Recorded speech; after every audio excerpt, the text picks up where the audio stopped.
একজন লেখক আকাশে ভাসতে থাকা সাদা মেঘ থেকে অনুপ্রেরণা নেয় ঢল বাদলে মাটিতে দাগ কেটে যাওয়া বৃষ্টি ফোঁটা থেকে। খুব বেচারা কোনো চাকুরিজীবী, কিংবা পথে চলে যেতে যেতে ফিরে তাকানো কোনো শ্যামলা মেয়ের থেকে। পথের বাঁকে পড়ে থাকা শুকনো ফুল, আচ্ছেরা প্রেমপত্র, কিংবা দেওয়ালের পরতে পরতে ঝাপটে থাকা পোস্টারকে ঢেকে দেওয়া পোস্টারের স্তূপ তাকে অনুপ্রাণিত করে। তার কষ্ট, দুঃখ,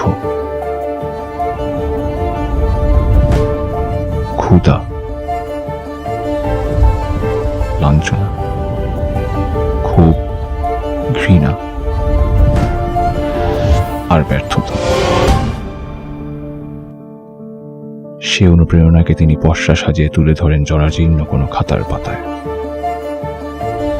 আর দাড়ি কমাতার সেই লেখাকে সযত্নে বাধাই করে তুলে দেয় পাঠকের হাতে। দাড়ি কমা শব্দে শিল্পচর্চা।